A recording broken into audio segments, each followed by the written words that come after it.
Okay, this is Physics 1C for April 27th. Today we're going to be talking about sources of magnetic fields. So, in the previous chapter, we were discussing magnetic forces, right? And now we're talking about magnetic sources. That is to say, where does magnetism come from? That's what we want to describe, is where magnetism comes from. And so what I'm going to start off with is just describing kind of what we knew before we started to develop the mathematics, okay? So what you see right here is an equation. I had to copy it from my previous notes because I can't ever memorize this equation for some reason. Or I usually can, but I always leave something off. So this is the equation that describes the source of the magnetic field, and it's quite complicated. So before jumping into that, because it's pretty messy, let's just talk about something really simple. Suppose that I take a wire, and it has current in it, and let's say that it carries a current that's coming out of the page, okay? So I'll just put this dot to represent I, and just say that there is a current that's flowing out of the board, okay? So it's a long straight wire, and it's basically just coming straight out of the board like this, okay? Now, what people noticed, and I don't know who the first person that figured this out is. I guess if you read the textbook, it seems to be a guy named Oersted in about 1820 or so. It's hard to believe that it was 200 years ago that we didn't really understand magnetism. You know, I mean, just think about it. Like 200 years isn't. I mean, it's a very, very long time for sure, but you know, most of the modern world had been developed by this point, right? I mean, empires like Rome had grown and fallen almost, 800 years more than that before, a thousand plus years before this. The world had been, running along just fine, and we still hadn't figured out what, where magnetism comes from, right?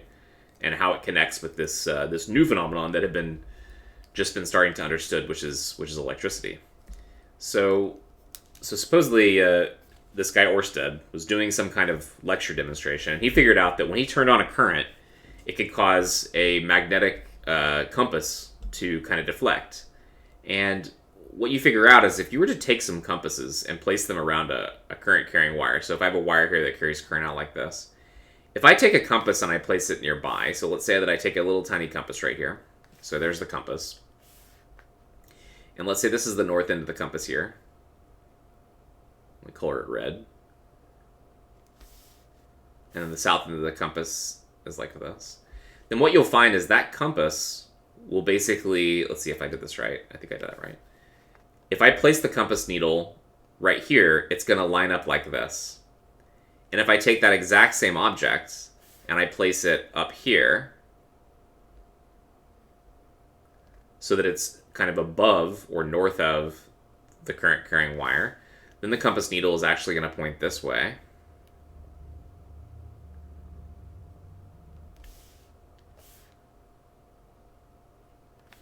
And then if I put the compass needle over here on the left-hand side, then it's going to point this way. And I don't know if you start to see the pattern that's being formed here, but maybe you can start to think in your mind, and maybe you could guess. If I put a compass needle down here, see if you can figure out the symmetry that's going on here. There's a type of rotational symmetry happening. What direction should I make this compass needle point? You think it's going to the right? Yeah, so you can kind of see what's happening, right? So there, it would point that way. And we'll draw one more in here, but I don't want to draw too many because then it'll just become kind of a mess. Where do you think it'll point if I put it right here? Northeast, up to the right. Yeah, that's right. Up and to the right. So you can kind of start to see that if I was to draw a smooth line, and I made it so that my line that I drew would point tangent to these compass directions, what kind of line would I end up drawing, probably? Like, imagine I draw a line here. So, here, let's put it this way. We know that a compass needle can sense a magnetic field, right? So, in a very real way, each of these compass needles is like a little magnetic field vector. Remember, we use the symbol B for magnetic field? So at each of these points, this compass needle is basically plotting out what the magnetic fields, which is, a vector field, around this current carrying wire is going to look like, right? Every one of those little compass needles is like a direction for the magnetic field, right? So if I were to draw a smooth line, and I want to make that line that I draw to be tangent at every point to each of these little to each of these vectors right here, what kind of line would I end up drawing? Circle. A circle, right? So let's see if I can fit a circle in there.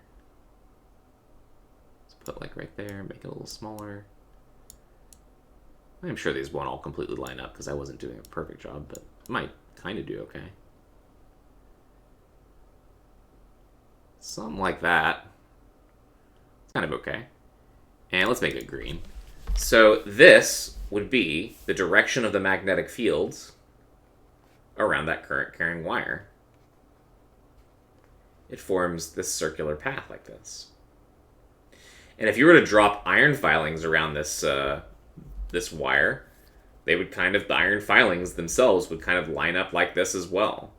And you would even see like patterns of rings around this, because not only is there a magnetic field at this location, but you could also draw magnetic field lines if you want to farther out. So if I put another circle around here, well, I didn't really do that very well. I'm trying to make it somewhat right at the center. Maybe this isn't really a circle. Expand it a little bit. You'd also have magnetic field lines that point around this object that look like this.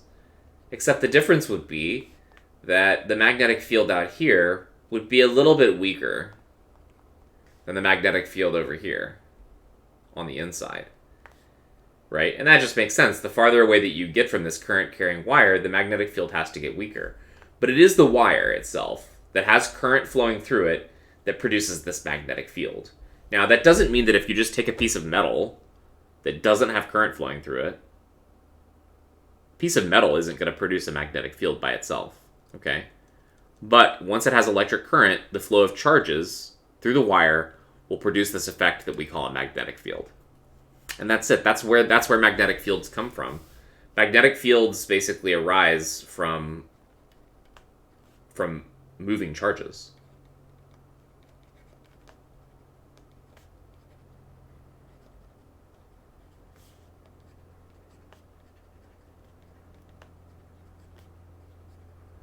And since we have a name for the motion of charges, which is electric current, we can just say the magnetic fields are produced by electric currents. So this phenomenon of magnetism, which we've known about for 2,500 thousands of years, right? It turns out that even those rocks that the ancient Greeks were finding and that ancient Chinese civilizations were finding, like these rocks they found, to some extent, they were permanent magnets, but somehow something must have been going on inside of them where there were little tiny electric currents that were flowing around. And what it is inside of permanent magnets is just little atoms that have magnetic moments that we learned about last time, kind of all adding up together until you have a magnet. Okay, so we know where they come from. We know magnetism comes from electric currents, but we'd like to expand that and be able to define how big is the magnetic field depending on the current. And for that, we use something called the Biot-Savart law. That's the first topic that's written up here today. So here's what we're going to be doing today. We're going to discuss the Biot-Savart law, which is the mathematical expression for where magnetic fields come from. We're then going to use that to find the magnetic field for a long straight wire. We're going to look at the magnetic field between parallel conductors, and then we're going to find the magnetic field of a loop of wire, and then we're going to learn something called Ampere's law and the field of a solenoid. Most likely these last two topics will be next time. But let's get into the Biot-Savart law, and let's look at how it works.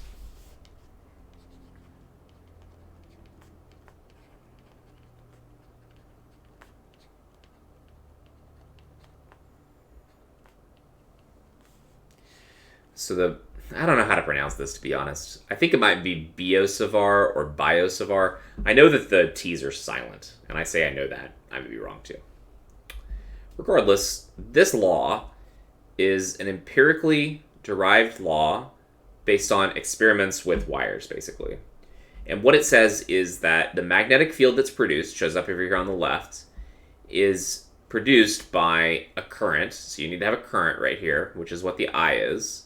So that's kind of like the current produces the magnetic field, and then the shape of the magnetic field is given by the rest of these terms. The size of the magnetic field is inversely proportional to the distance away from the wire, and then some other terms right here, which I'm going to have to draw, okay? Let me define some things within this expression first, too. So the term mu naught, this is a constant. It's equal to 4 pi multiplied by 10 to the negative 7. I think it's Tesla meter per amp, although I can check real quick. Let's see, the amps would cancel out. Meter over meter squares, so there's a meter. Yeah, this works out, right? That if it has those units, then you're going to get Teslas on the right? So we call this has a great name. It's the magnetic permeability of free space.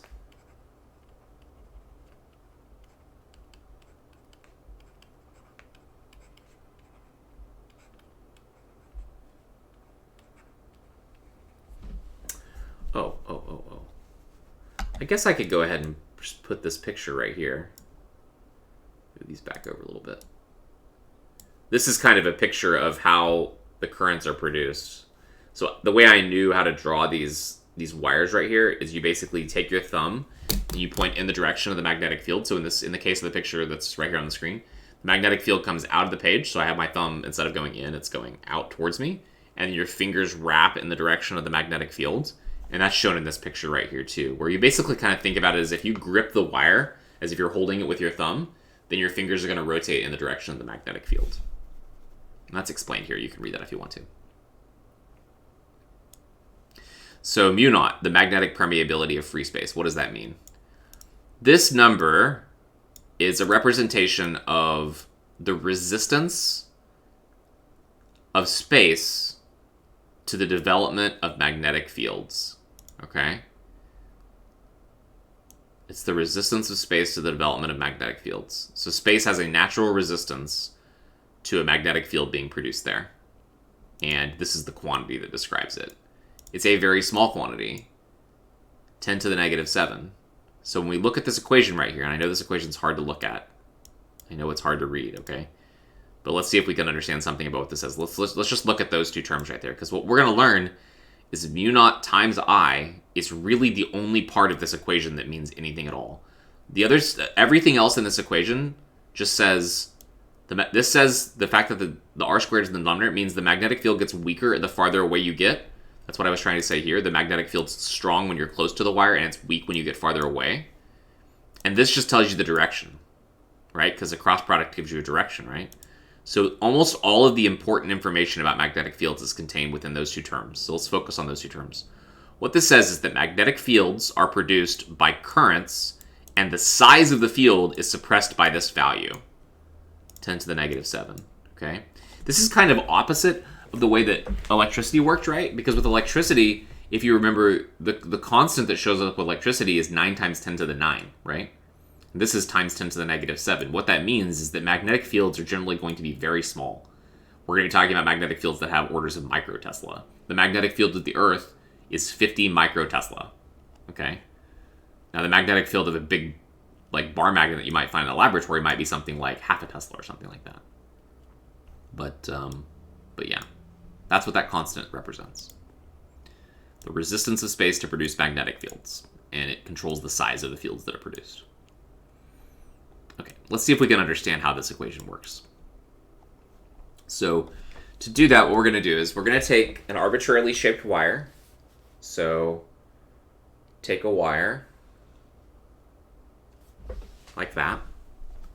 And what I'm going to do is I'm going to copy paste it so we can have some kind of thickness to it. I think this should work. Just put it right next to it. So there's my wire. And this wire carries a current. We're going to say the current that it carries is I. Let's just say the current goes in this side and comes out this side. So I have a wire right there. And where is a good place to do this? Probably if I come to like right here maybe. let's say that we want to find the magnetic field at point P.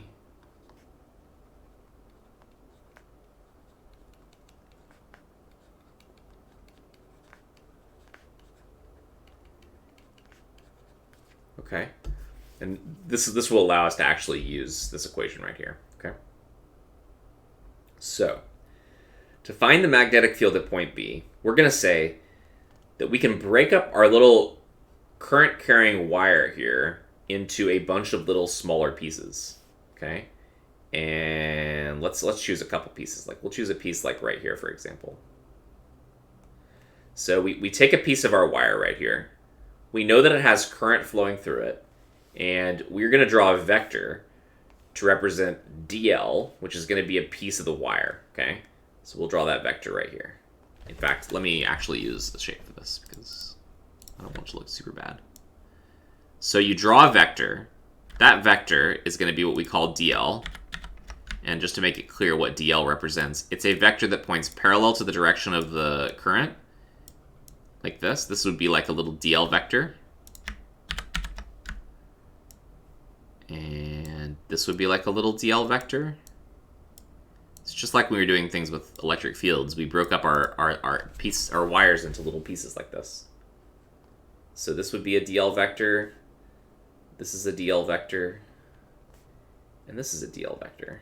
So DL represents just a tiny piece of the current carrying wire.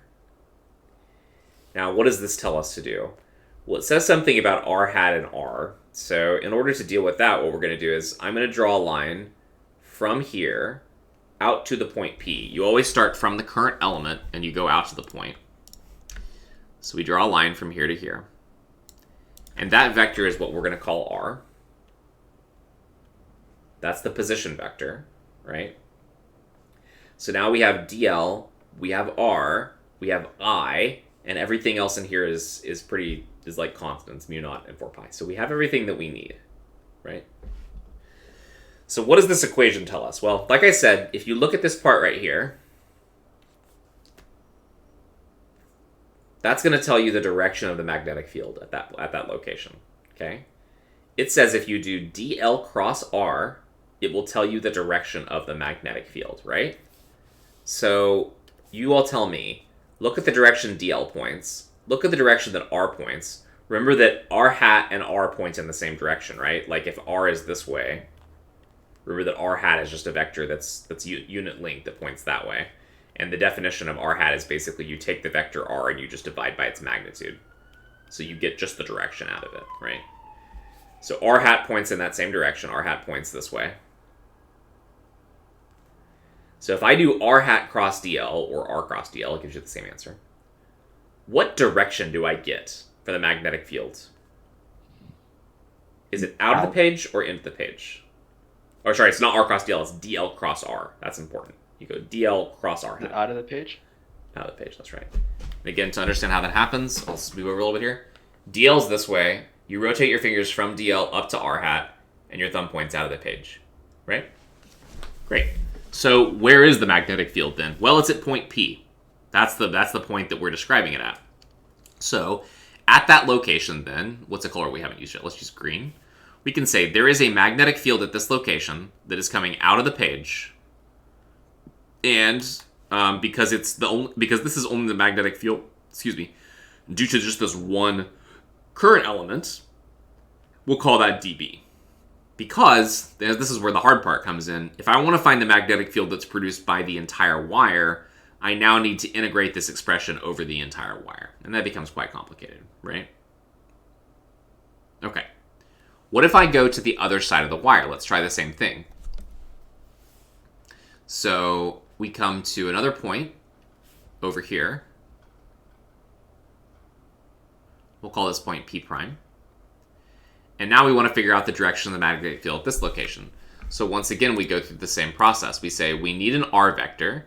The R vector is going to originate from our DL. So it's going to be right there. There's our R vector. Notice the R vector is always coming from the current element.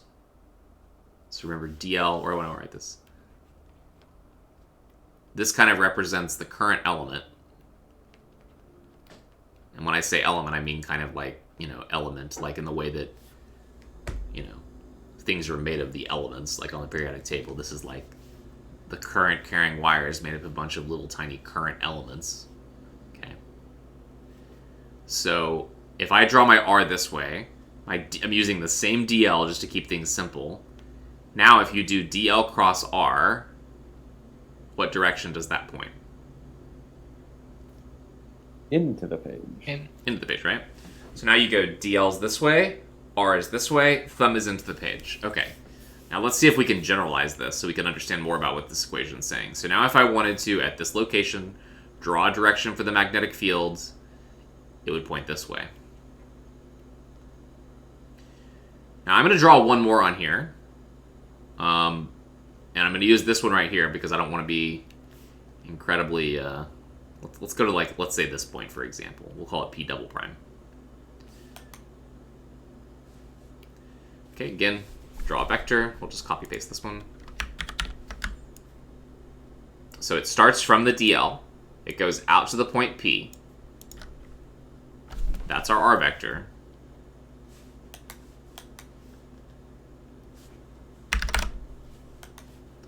So that's R.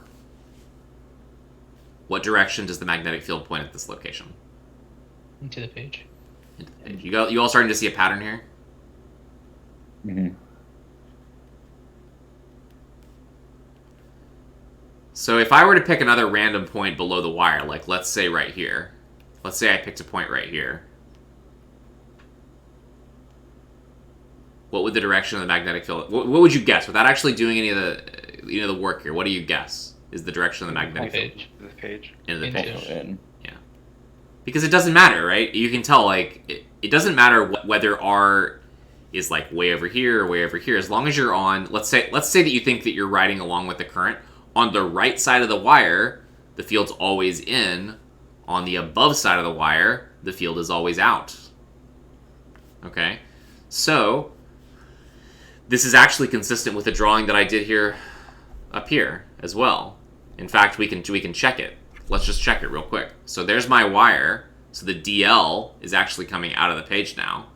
If I draw an R vector this way, like this, if DL is out of the page, so now maybe I'll put a dot right here to say this is the direction of DL. If you do DL crossed R here, DL's this way, right? R is this way. My thumb points basically in the direction of that way. Can you all see that? That if you do DL out cross R, you're going to get a B that goes this way. Mm-hmm. So we can generalize what we just figured out with this whole, using the bias of R law thing here to figure out the direction, which is, let's say that I take a straight wire, and this wire has a current I in it, right? I can now actually draw the magnetic field if I want to around this by saying, well, I know that above the wire, you're going to get magnetic fields that are going to look like this.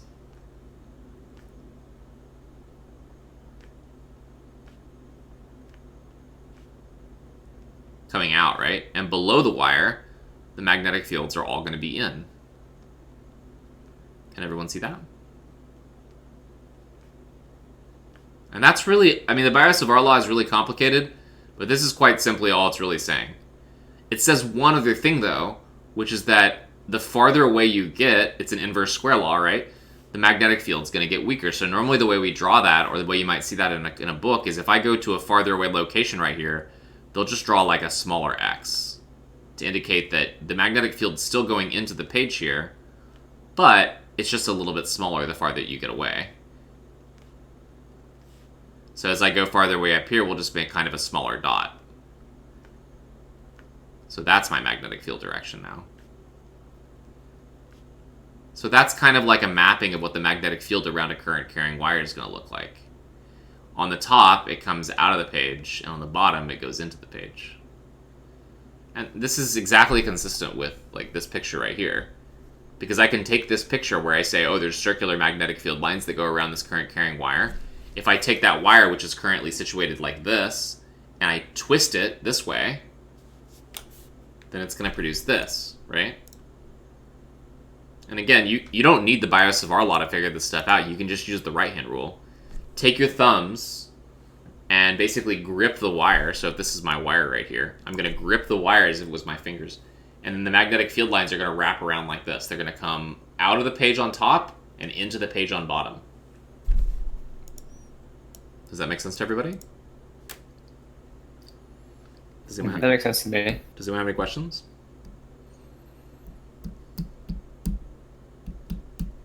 Nope. Okay. So the first thing to do then is to use this to find the magnetic field for a straight wire. So we'd like to come up with an expression for not just what the direction of the magnetic field is, but like how big is it?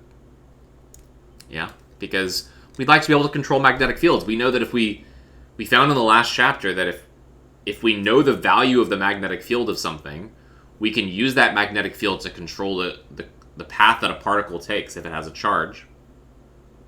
And then we can use that knowledge of the magnetic field to kind of solve backwards and figure out information about the particle, such as what is its charge and what is its mass, which we saw last chapter is used in things like mass spectrometers to find the chemical composition of elements and that kind of thing. So there's a lot of really powerful things that you can do if you know how to construct a magnetic field and how to control and tune it, right? You'd like to be able to produce a magnetic field and then be able to make it bigger, smaller, in whatever way you want to, right? So that's what we'd like to do now. So we're going to look at the magnetic fields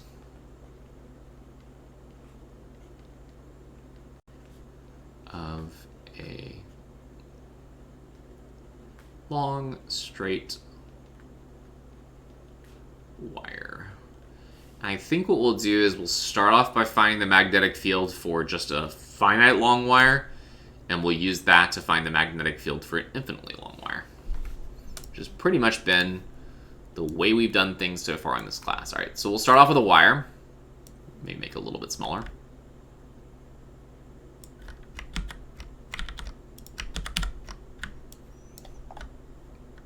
All right, so here's our wire.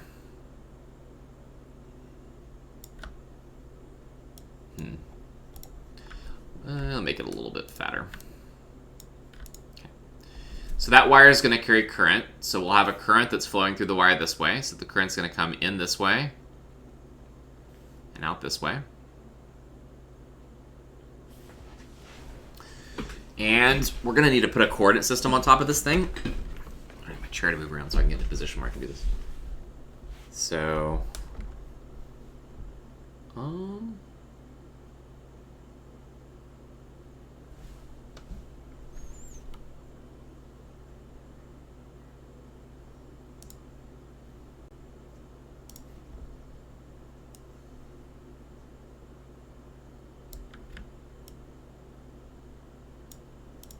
so that's going to be our coordinate system. I think we'll call this the X direction. And this will be the Y direction up here.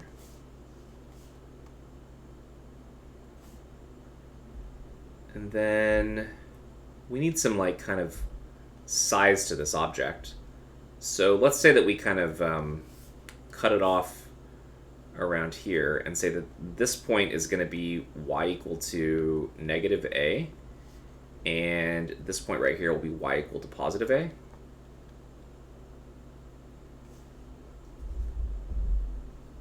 Okay, I think that's all we need. And now what we're going to do is we're just going to find the magnetic field at one location. So we'll call this P, and let's shift this up now so I can remind what we're doing. We're going to find the magnetic field at point P.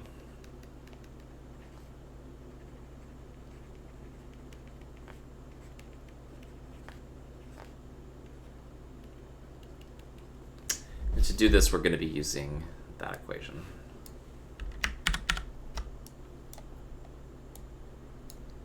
The Biot-Savart law. Okay.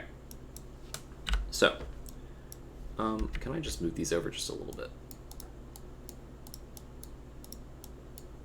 Come on, move.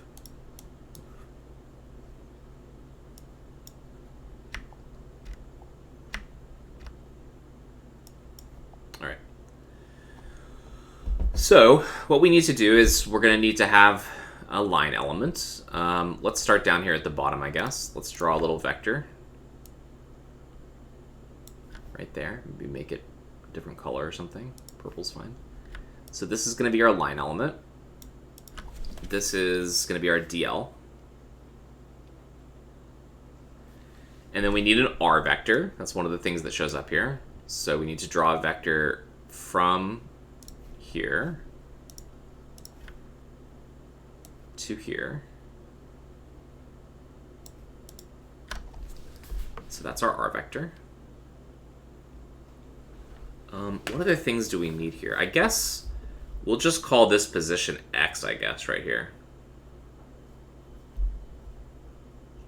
Yeah, we'll call that distance X, and then we'll call this distance down here Y. Do I need to call it negative Y, or does it matter?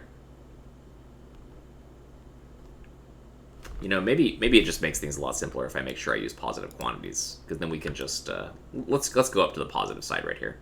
So let's move our DL up there, and we'll move our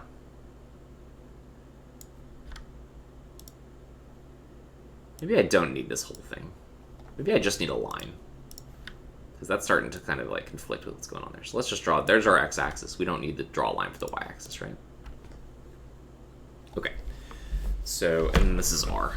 Oops.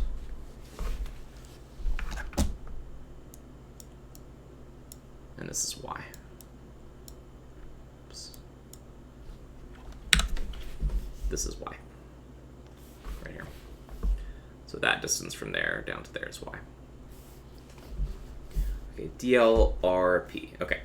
So first of all, tell me, what direction is the magnetic field due to DL going to point at point P if you do DL cross R?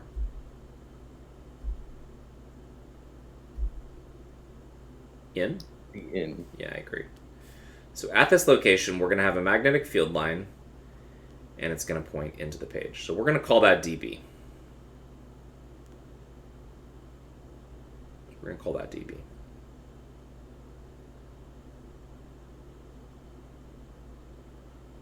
Okay. I think we have everything we need now. So this equation tells us how big dB is going to be. It said dB is equal to mu naught times the current divided by 4 pi times dl cross r hat. So let's work out what dl cross r hat is going to be equal to. So dl cross r hat, and do I need to draw r hat on this picture? I probably should, right? R hat is going to be a vector that points in the same direction as r, but has a unit length, so length 1. Okay. And the value of this, according to our definition of how this stuff works, is it's going to be equal to the magnitude of DL multiplied by the magnitude of R hat, and then I have to multiply by the sine of the angle between the two of them. Now, the angle between DL and R hat, this is one reason why starting down here at the bottom would have been a little bit better, but this is probably fine. It's technically this angle right here, right? True. So that's R hat, then this angle is technically phi. But if I call the angle on the other side alpha, right here, then I would argue that the sine of phi is the same thing as the sine of alpha, because the sine of phi is the same thing as the sine of 180 degrees minus phi. Okay. And the 180 minus phi is alpha. Okay. So in doing our equation right here, I'm just going to replace it with alpha. And the reason for that is because I can relate the sine of alpha to these distances that are in this triangle here. That's the reason for that. So that means that this is equal to dl, the magnitude of r hat is what? Just 1. It's 1. So this whole thing is going to be reduced down to dl times the sine of the angle that I'm calling alpha.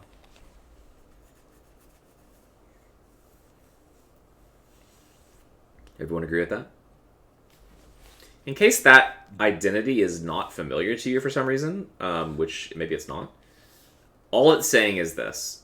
So if I have an angle let's say that is like 120 degrees, for example, then the sine of this angle is basically this, right? It's this height, right? That would be the sine of the angle. So this angle down here, which is 60 degrees, can you see it has exactly the same sign? And the reason is because all of the trig functions are positive in the first quadrant. The sine is positive in the second quadrant. So whether you do the sine of 120 or the sine of 60, you're going to get the same answer, basically. That's what that relationship says. Okay, so we know what dl cross r hat is, which means I think we're pretty good to actually try to just solve this equation now. Because if I know what the magnitude of dl cross r hat is, and I've already figured out the direction of b is out of the page, I can just remove all these vector symbols now and just write db is equal to mu naught I over 4 pi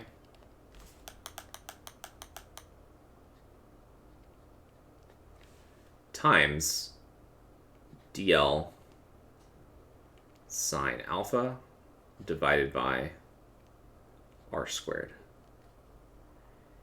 And the other thing I can do is in this particular problem, I would say that our dl vector is actually just equal to dyj hat, I think, right? Which means the magnitude of dl is actually just dy. This can be just written as dy sine alpha, right? Because we're moving along the y direction here. So let's go ahead and replace this dl right here with a dy. Now, we'd like to integrate, and if we're doing it in terms of y, then we're going to want to integrate from the bottom end to the top end. So that means that this angle alpha is going to be changing as we move along this direction here. So alpha changes, r changes, and y changes. For example, if I picked a point down here, for example, my r vector would point like that, and my y value would be different. My angle alpha would be this angle down here, right? So what we'd like to do is to get all of these things into the same variable. I guess the simplest thing to do here is x is going to be a constant. So maybe we just eliminate everything in terms of y. So sine alpha would be equal to x over r, right?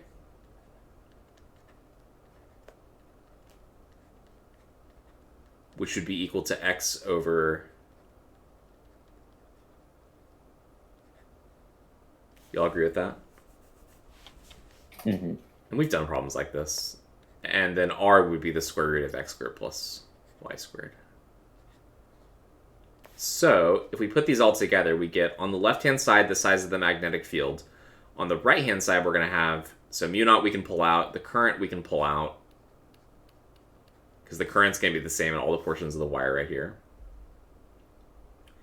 And then what we have is the integral with respect to y of sine alpha was x divided by the square root of x squared plus y squared times r squared, but r squared is x squared plus y squared. So we get this result that is, or we get this integral that's pretty similar to integrals we've seen before. Oops, 4 pi. Why am I writing like this? Multiplied by, so we have x over x squared plus y squared to the 3/2 power dy. And we're integrating from, we're going to want to go from the bottom end to the top end. So we're going to integrate from negative a to positive a. We just need to evaluate this integral right here. Anyone have any questions before we go into that? Did you all kind of follow how we got from this top equation here to here to here to here? Professor, could you reiterate why the bottom is the square root of x squared plus y squared times, in parentheses, x squared plus y squared? Yeah, so this part right here is sine alpha, and the other part is r squared. Oh, gotcha. Okay. There you go. It's a little easier to see. Yeah, so it's all kind of jumbled together right here, because we did this. Here, we did this right here. Good question, though. Any other questions?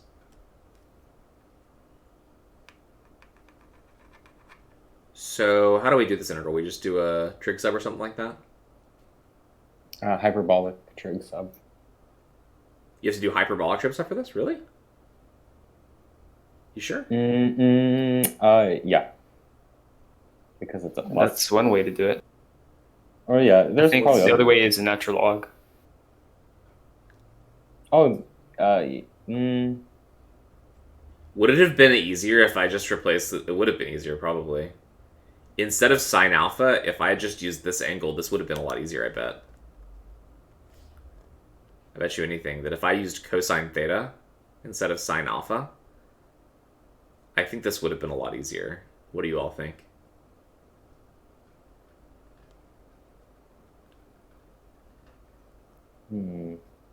Because then we'd actually get the derivative of the denominator and the numerator. Instead of x, you'd have a y.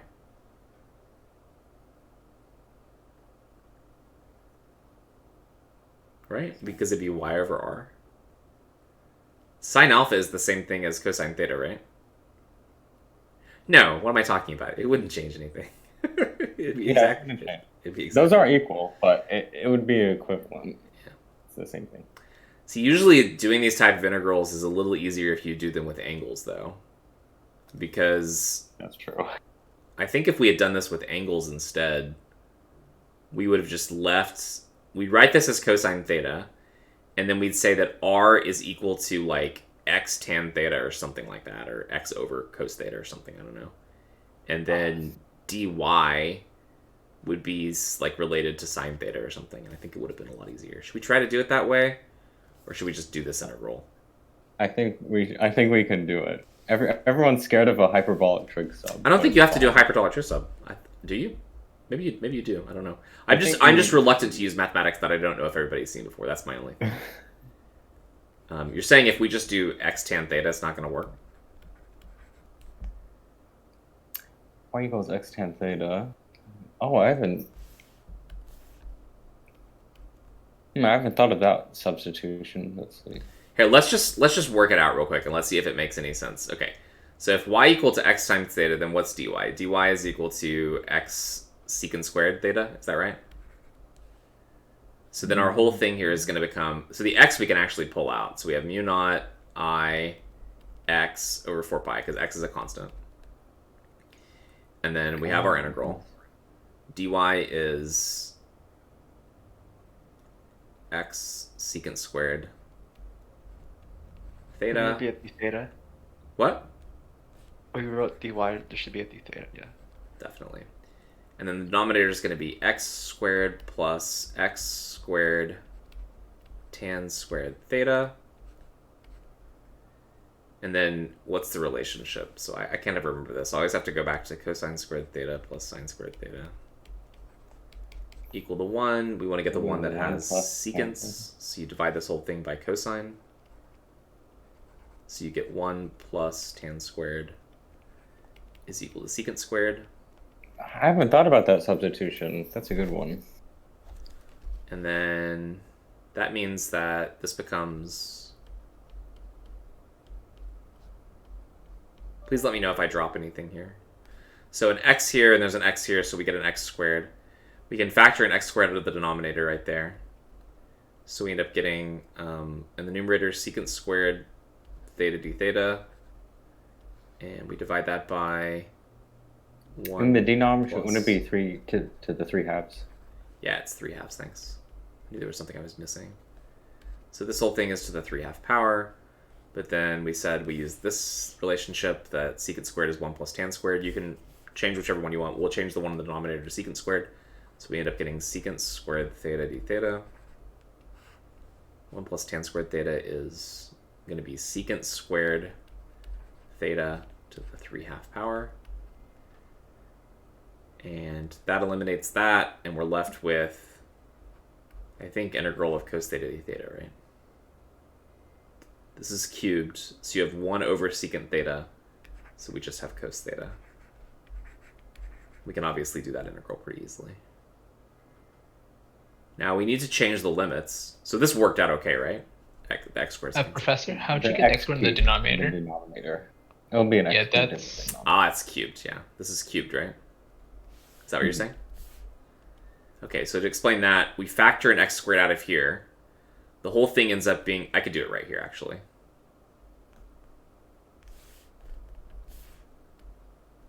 Oops. Here, let me not skip steps. I was just kind of like seeing if it would work. So this whole thing would be times x squared, and then the whole thing is raised to the 3/2 power. There we go. Then the next line, x squared to the 3/2 power will be x cubed. There's an x squared, yeah. So now you have mu naught I over 4 pi x. Now it's going to turn out that this thing sitting in the front right here is actually the answer, as it turns out, for what we're going to try to, for the infinitely long wire, but we still need to work it out. So now we have, yeah, this is good. So we just have to kind of go back here and plug in for what our limit should be. So our limits now are going to have to be, let's see, when y is equal to a equal to x tan theta. And then that means that theta is going to be the arctan of a over x. And that's going to be the lower limit, or the upper limit, I guess. And then the lower limit will just have a negative sign in it, right?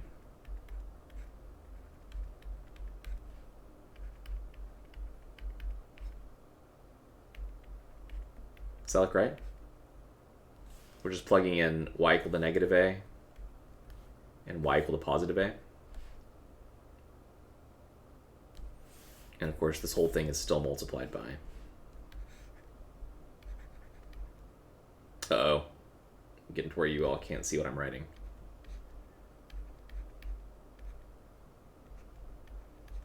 Here. Let's not only zoom out, but let's like scoot over a little bit here, so we don't get so crunched up. Okay. So that's our equation now.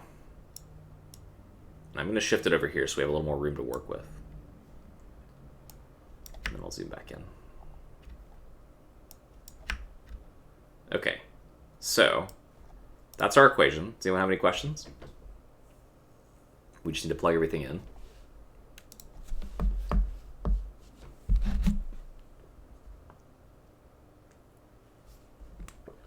Okay, so now here, this whole thing is going to be equal to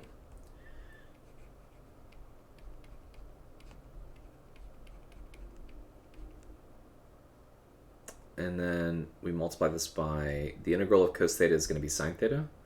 So this is going to be the sine of the arctangent of a over x minus the sine of the arctan of negative a over x, and I'm pretty sure the arctan of negative a over x is equal to the negative arctan, right? Like That's true. I think both of these are odd functions, so it's going to go negative, negative, which is going to make it positive, which means this whole thing is just going to be twice as big as this first term right here, basically, right? Did you all follow that? Like the arctan of negative x is equal to the arctan, is equal to the negative arctan of x. You can test this on your calculator, pretty easy to test. And the sine, this other one you all probably know actually, the sine of negative x is equal to negative sine of x, which means that we can basically take this negative sign and pull it out in the front of this and out in the front of this. So ultimately what we end up getting is two terms that are exactly the same, right? This is going to become positive. Negative, negative makes this one positive. So what we're left with is just mu naught I over 4 pi x, which again, this is the answer actually. We're messing around with all this other stuff to get like this one thing. So times 2 sine of the arctan of a over x. And then to do this part, we just draw a triangle, right? So we say, I have a triangle. And in this triangle, it's a right triangle. I know that there is an angle here. Let's call it beta. And that angle beta is the angle whose arctan is a over x, which means that this side over here has to be the square root of a squared plus x squared, just because of the Pythagorean theorem. And the question is, what's the sine of that angle? Basically, beta in this case is equal to the arctan of a over x. You can see that from the way the triangle is constructed. And then the sine of beta then, which is the sine of this thing, has to be a divided by the square root of a squared plus x squared. That is our answer. We plug that in here. So we get as our final result, the magnetic field at that point is equal to mu naught I divided by 4 pi x, where x is the distance away from the wire, the perpendicular distance, times a over root a squared plus x squared. So this is the magnetic fields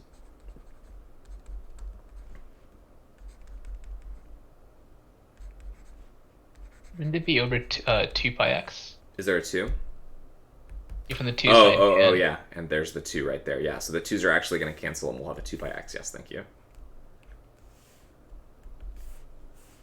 Fix that right there. That's a 2. Thank you. So this is the magnetic field due to a long wire.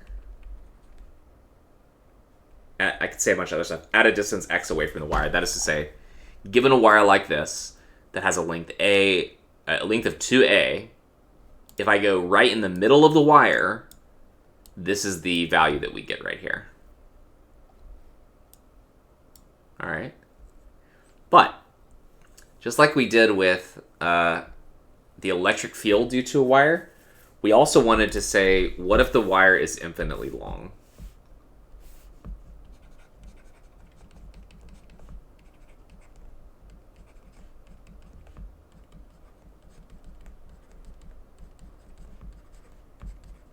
Or effectively infinitely long. Another way of saying that is, what if the distance x is very small relative to the size of the wire? Or in mathematical language, we would write that as x is much, much smaller than a. And if that's the case, wait a minute. Yeah, it works out. It works out. Okay, I was getting crazy for a second. So if x is much, much smaller than a, whoops, get rid of this vector symbol. There's no vector there. Then b is going to be equal to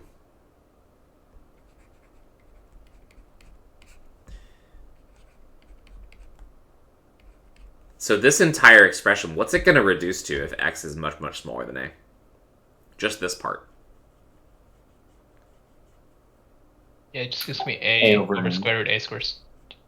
So the whole thing reduces to 1, right? Yeah. Because if you can neglect the size of x squared relative to a squared, then the denominator is like a squared plus 0, which is the square root of a squared, which is a.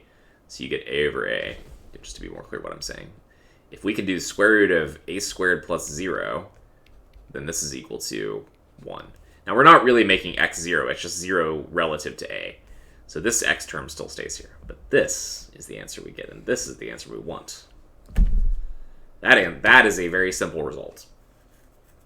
What this says is, if I have a wire, here's my wire, it has a current I, and if I come to some place, like let's say right here, and the distance between those points is x, that at that point, okay, what's the direction? First of all, you all tell me, what's the direction of the magnetic field on this side going to be? Into the page or out of the page? Into. Okay, and again, you figure that out by pointing your fingers along I, you wrap your fingers in the direction, on the close side it goes in. So we know at this location there is a magnetic field that goes into the page, And as long as this wire just keeps going on forever, the size of that magnetic field is equal to mu naught I over 2 pi x, where x is the perpendicular distance right here. And usually we write this with an r. I will probably almost always write this as b is equal to mu naught I over 2 pi r. Because when we say r, that's normally what we mean here, right? We normally mean the perpendicular distance away from the wire, right? So if we call this r, then here we go. And that's the result we're going to use a bunch in this class. It took us almost an hour to derive that. But the good thing is that now we can just use it to solve problems, basically. You know? And that's what we'll do. Let's do one real quick, and then we'll take a break. Just to show you how easy this can be. Hard derivation, bias of our law is hard. We'll use it one more time to do a calculation, but once you've used it, you're kind of done. You don't need to go back to it. So given what we just found, it says a long straight conductor carries a current of 1 amp. At what distance from the axis of the conductor does the resulting magnetic field have a magnitude of B equal to 0.5 times 10 to the negative 4 Tesla, which is about 50 microtesla, which is about that of the Earth's magnetic field in Pittsburgh. So we want to figure out if I have a long wire that carries a current I equal to 1 amp, at what distance here does B equal 0.5 times 10 to the negative 4 Tesla? So we use our equation. Our equation says B is equal to mu naught I over 2 pi r. And we solve for, what are we solving for? R. So R will be equal to mu naught I divided by 2 pi b, which means that R is equal to mu naught, which I said was 4 pi. This is the weirdest constant there is, I think, that it's defined this way. It's 4 pi times 10 to the negative 7. It's not approximately equal to this, it's exactly equal to this. So that's what mu naught is. 4 pi times 10 to the negative 7 Tesla meter over amp times current, 1 amp, divided by 2 pi, and then divide by the magnetic field, which in this case is 0.5 times 10 to the negative 4. And we can probably do this in our head because the pi's cancel, right? So 4 over 2 is 2. 2 divided by a half is 4. And so we're going to get 4. 10 to the negative 7, 10 to the negative 4. We're going to have 10 to the negative 3 left over in the numerator. So I think it's going to be 4 times 10 to the minus 3 meters. I think. Do you all agree? Mm-hmm. Yeah, do you know why it's defined like that? Mu naught? Why it's defined like this? Mm-hmm.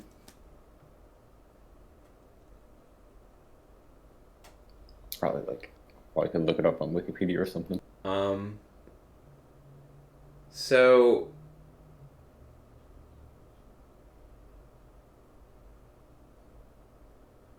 I think that the right answer,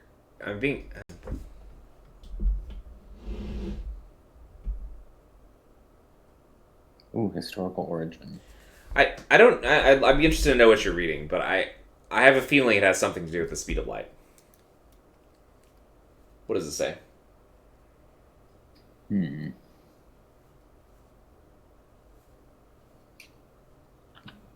I just don't remember. I knew at one point in time. I just don't remember, though.